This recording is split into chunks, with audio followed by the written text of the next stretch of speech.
SAG Vice President UCC.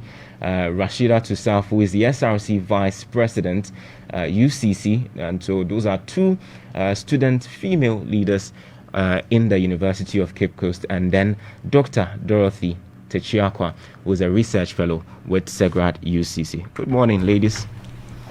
Good morning. And I hope you're doing well. It's good to have you in the studio. Thank you. All right. And let me first go to Madam Rashidatu Saafu and then Christabel Temah Sarfo. I think the last time we met, you were both aspiring to be leaders, and here you are seated as a SRC Vice President and GRASAG Vice President. First of all, let me understand, how does it feel? I mean, going around being touted as Madam Vice P, and I know that's how they call you. Let me begin with you, Madam SRC Vice President Rashidatu. Well, it feels great to the ear, but Madam Christabel, how's the feeling for you? Okay, the feeling has been great. Already in the system, you already hear them calling you Vice P because we've held positions before getting to the GRASAG VP, but as soon as you hear the Vice P, you realize that you have a duty to a call. Wherever you are, you just hear Vice P and you realize, hey, you have a duty to a call. So it feels great, but just as Rashida said, there's still work to be done. Right. And so I'd like to say congratulations to the two of you on your victory. Let's begin the conversation. International Women's Day, and I'll begin with you, Dr. Techiakwa. Remind us, I mean, where have we come from with this particular day celebration, and why are we marking it? Thank you very much for your question. I didn't get your name. Maybe I can. Dominic. It's Dominic. Thank you, Dominic, for the question. So I know yesterday you heard that we had a webinar, which you carried on your morning. I think, was it an announcement or news this morning? The celebration was a mega one yesterday. It was the news. But yes, it was in the news, isn't it? We have come from the year 1914 in Germany on 8th March, where we made this declaration that we need to have a day to celebrate women.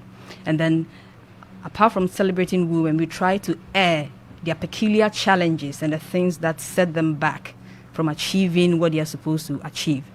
And so over the years from 1914 up till now, every day on 8th March, we celebrate women to be able to give them that voice to air, and to also give them the opportunity to leadership. First of all, I should say that greetings from CEGRAD anyway.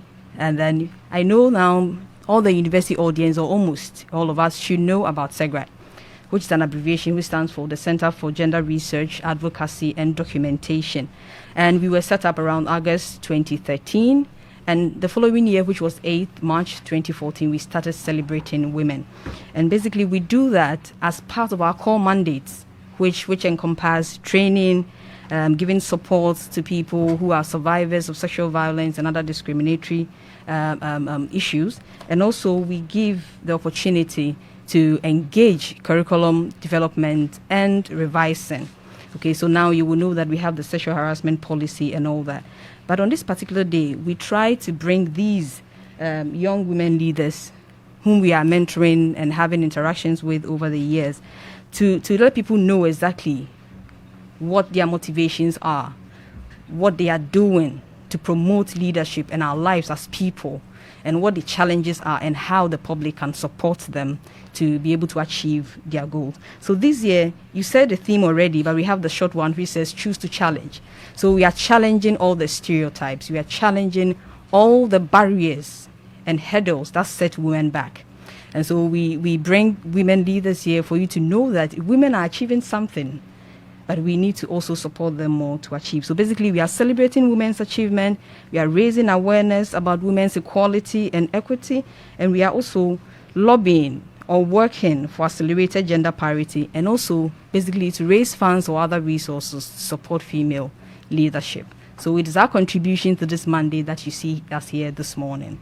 Thank you, Dominic. All right, thank you, Dr. Techiakwa. I'll come back to our two female student leaders. This morning is going to be largely about the two of them. People, you can be a part of this conversation. The number is 0275 14 49 49. Send us a text message or WhatsApp message, 0275 14 49 49. We're also live on Facebook, TV UCC, and ATL FM 100.5 MHZ. You can also go and watch us live there. Of course, you can leave your comments and share the video as well. Let me come to you, Madam Christabel Temah Sarfo, GRASAG Vice President. She talked about, what motivates women, to take up leadership roles. And I want to understand, first of all, what was your motivation going in for this position? My motivation going in for this position, first, I'll say it's a personal drive or a passion to lead or to solve a problem.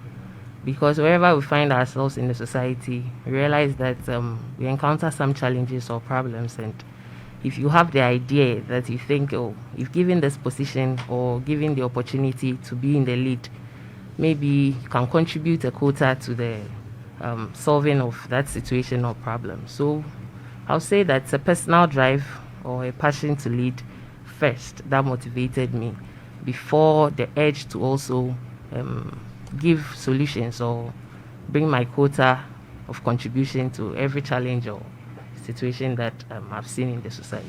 So that's what I'll say. Rashidatu, Madam Christabel mentions that it's her own drive, that passion to serve. Is it the same for you? Yes, please. It's an intrinsic motivation and the passion to serve society.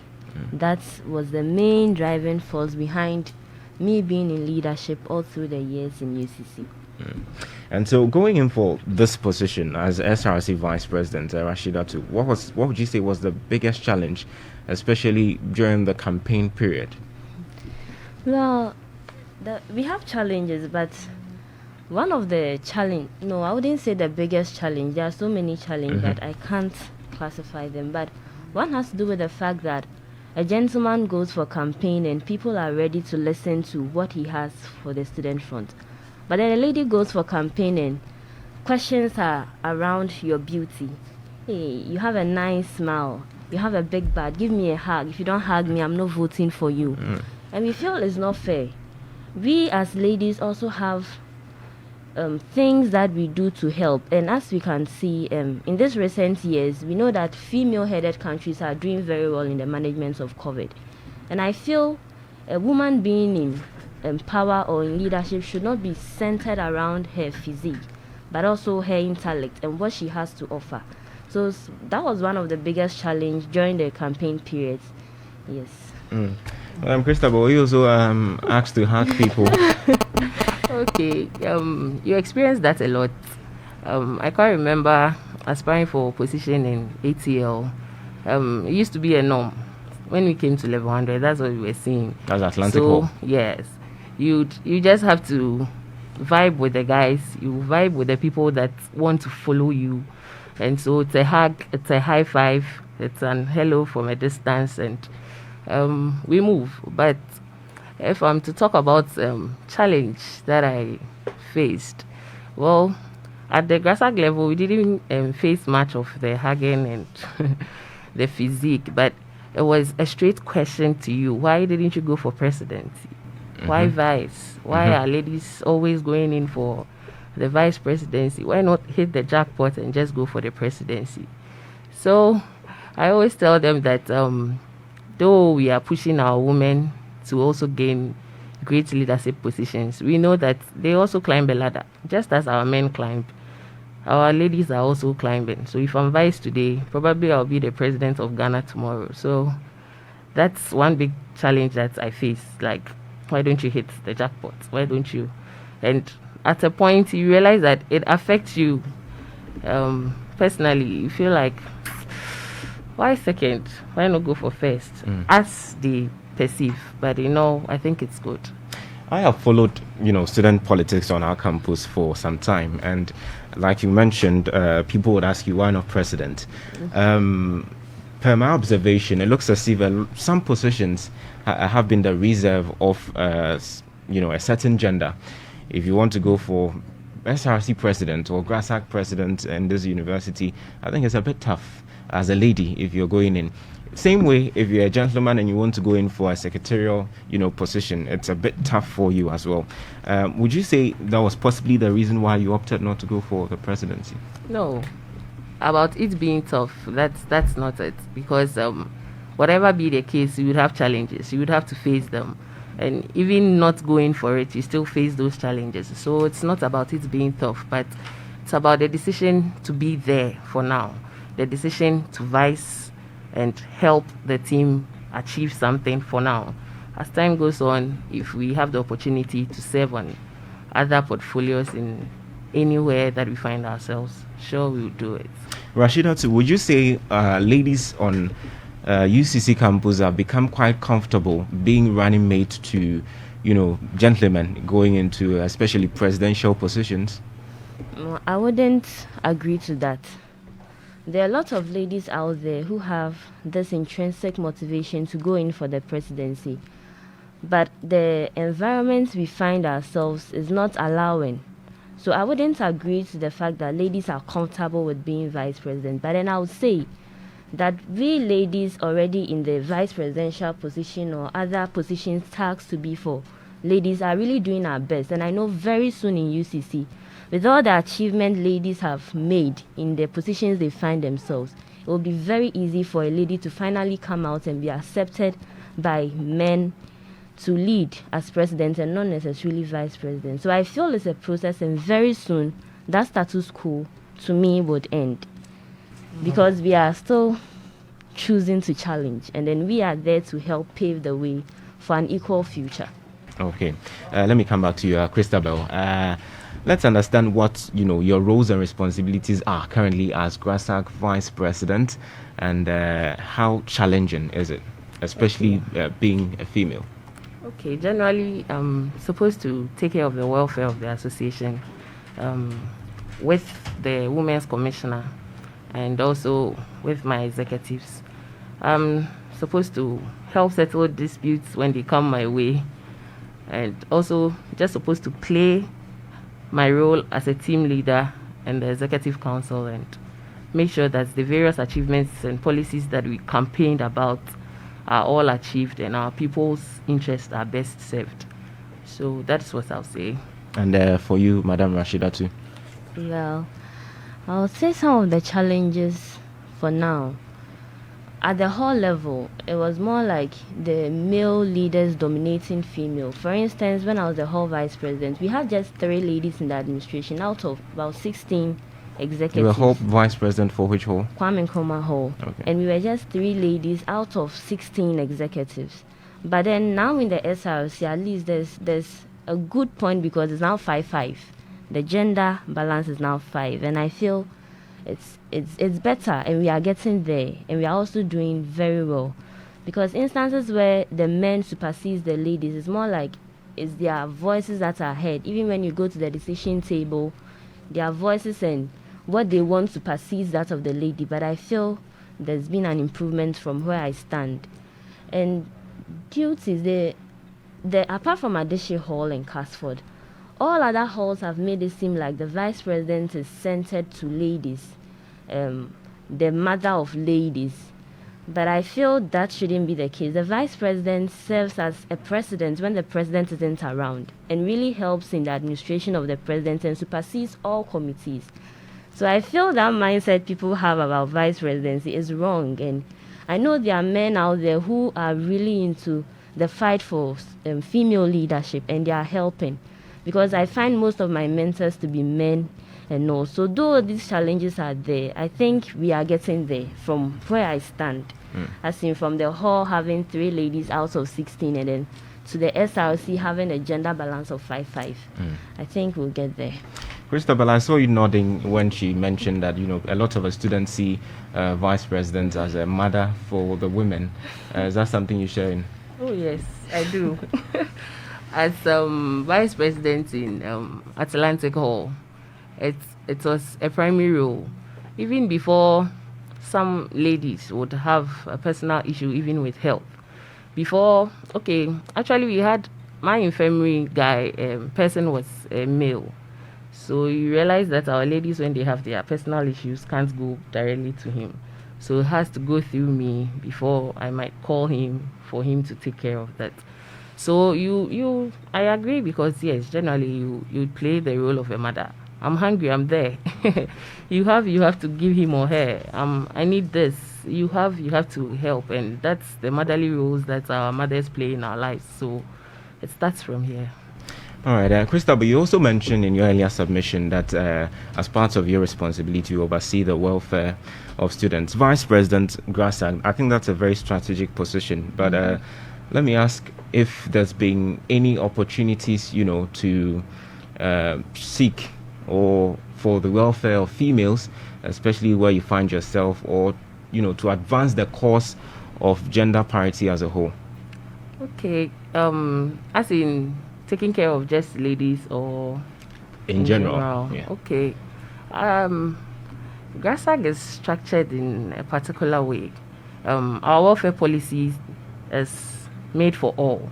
So there's no gender bias in terms of providing welfare for our members.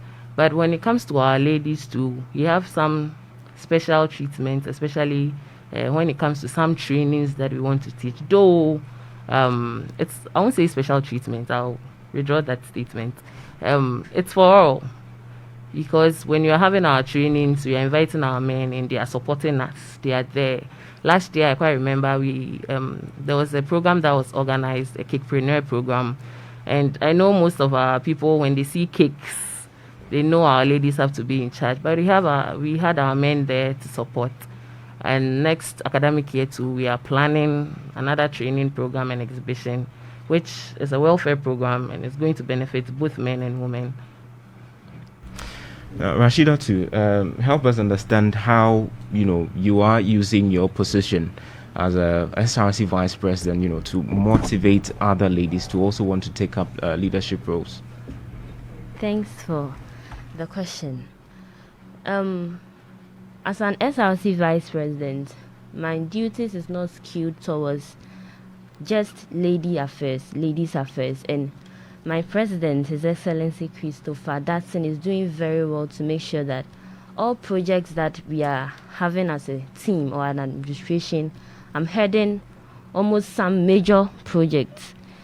Some have already set the pace, the likes of Nauna vying for the SRC president, the likes of Grace, the former SRC vice president, spearheading the Better Lecture Theatre agenda. The side of Chiba, the immediate past SRC vice president, whom at a point most of the students felt she was the president, but in actual sense she was the vice president. I feel we are contributing a lot. And then my position as a vice president, like I said earlier, with the help of my president, is not skewed towards ladies, but then I'm heading most of the important projects that we are having. Example has got to do with the COVID-19 campaign, the Better Lecture Theatre, advocacy and all that. So I feel with that, people will see the need of a vice president not just being skewed towards ladies, although we are ladies and we are there for the ladies, but that shouldn't be the misconcept of a vice president of being just the mother of ladies, but then a vice president for all, and someone who is capable enough of stepping in the shoes of the president when he is not available. So that is what I would say. The vice president I find myself in, the vice presidential position I found myself in, is trying to create that, to clear that misconception people have, and to also motivate other ladies to do better. Like I said in the earlier submission, that we are here to create a path for an equal future, and I know very soon we are going to get a female SRC president in the University of Cape Coast. Okay, let me bring you back into the conversation, Dr. Techiakwa, as we prepare to wrap up on the conversation. Now, statistically, women leaders across the world seem to have managed the COVID-19 pandemic we find ourselves in more effectively. Now, how do you think our ladies, can use this as a leverage to push for, leadership roles, especially at the national level? Thank you very much for the question, Dominic. So thank you for sounding our accolades that we do better at leadership. This should tell you that you should give us more opportunity to lead. Let me reiterate then that you see that women's full and active participation, in every leadership position, in all areas of our lives, it drives progress. And these examples, like we see with the German situation, with the Polish and everything, young women like Christabel and Rashida here today should see that these women are just like themselves. They have the opportunity, they have the support of other women, and so they should aspire to achieve greater things by taking on leadership positions, and we will be there to support them. They shouldn't worry about all the detractors. We are there to support them. And then we also see that when women lead, especially with the COVID situation, we have seen that those countries that women were leaders have had better recovery, management and everything. And so that is why this year's International Women's Day particularly, we are sounding that rallying call, for that generation equality, where we give opportunity to everybody. When we talk about gender, a lot of times people have equated gender to women, but it's not that. Because historically, women have been under disadvantaged position, and so we use these opportunities to bring them up, at least to parity, or to give them that equitable resource and support that they need to be able to thrive. So every young woman out there who is listening to my voice now, that they shouldn't be afraid. They should not be afraid. They should try to aspire to leadership positions, and we will be there to support them. Thank you. All right. This message on our WhatsApp console says, Rashida, say no more. I know a lady who is going to vie for hall president, and that's specifically in Valco. And this is coming from Mario inside UCC. Thank you very much, Mario, for writing to us. And you can also do same, 0275 14 49 49, 0275 14 49 49. Okay, there's a tour list of persons you are celebrating, and I'll do that after I have wrapped up the conversation with these ladies in the studio. It's been wonderful speaking to all of you, and Sally, we've come to the end of the conversation, but I'll pick your concluding remarks, and I'll begin with you, Madam Christabel. Okay, I'll say that we are celebrating women, and I'll just urge our ladies who want to be in leadership positions or serve as leaders that we've not promised a smooth road. It's quite a very huge tax for them, but they are still motivated. If we have proceeded to have it done, it means they can also do better. So I'm just encouraging every lady out there who wants to be in any leadership position.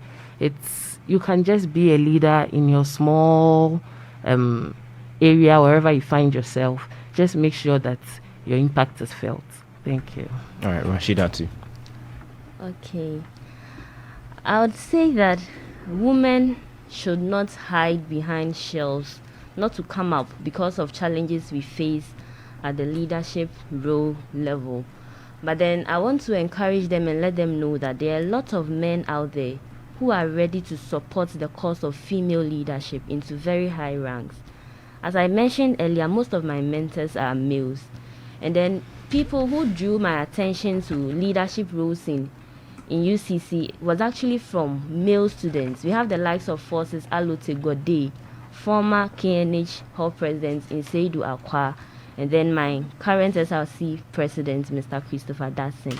Kwame Nkrumah Hall management are always pushing for female leadership and female representation at the topmost level.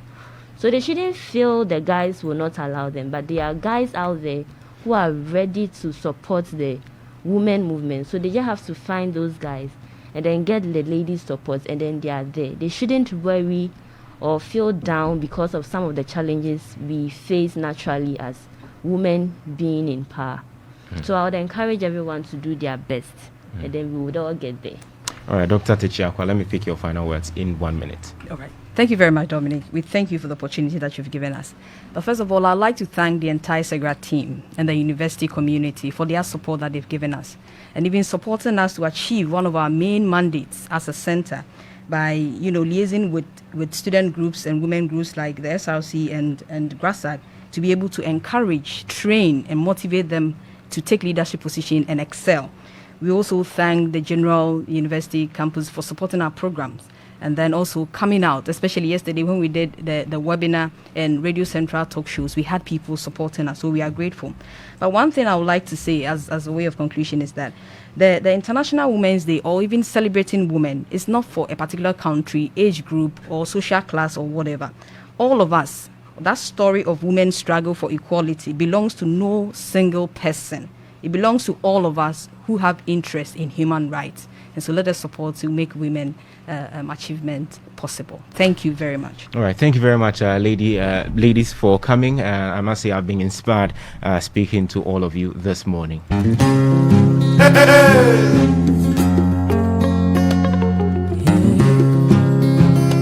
right, and so listeners, you heard from Christabel Temah Sarfo. She is the GRASAG Vice